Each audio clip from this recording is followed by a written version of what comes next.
Shalom, selamat pagi Bapak Ibu yang terkasih dalam Tuhan, bersama dengan saya Ibob David dalam program 5 menit yang memberkati.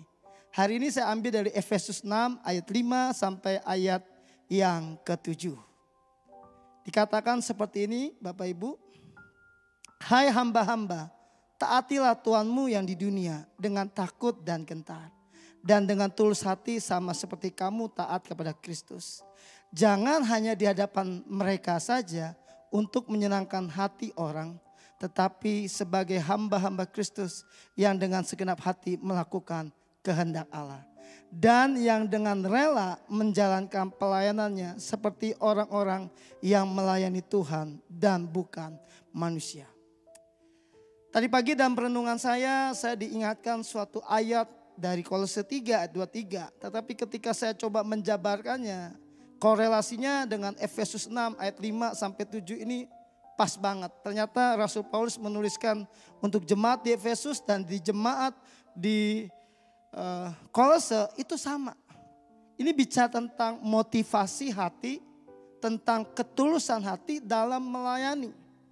Seringkali orang melayani itu melihat muka, melihat wajah, melihat manusia. Siapa yang menyuruh dia? Siapa yang ada di atas dia?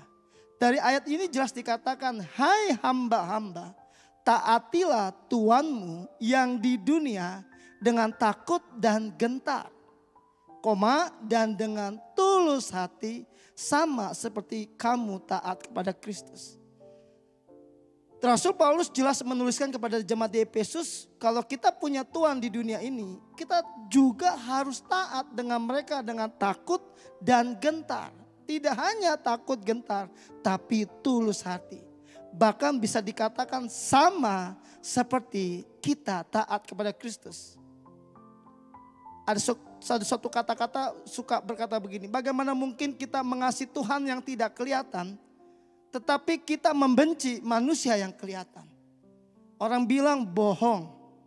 Kalau kita bilang sayang Tuhan, maka itu akan ditunjukkan dari sikap kita kepada orang yang kelihatan di depan kita. Kalau kita taat sama Kristus, maka kita juga akan taat sama Tuhan atau majikan atau atasan atau pimpinan kita.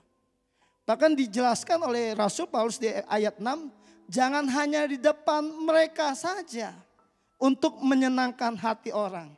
Kita tahu kadang-kadang orang bekerja kalau nggak ada bosnya, nggak ada pimpinannya, main game, santai, dengar musik. Tapi ketika ada atasan pimpinannya, dia seolah-olah bekerja.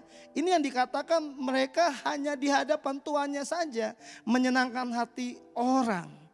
Ini yang Tuhan ingatkan lewat Rasul Paulus, harusnya kita sebagai hamba-hamba Kristus dengan segenap hati melakukan kehendak Allah. Jadi waktu apapun yang kita kerjakan, pelayanan kita, jabatan kita, posisi kita, biarlah kita berfungsi sebagaimana mestinya seperti untuk Tuhan dengan segenap hati dan tulus hati.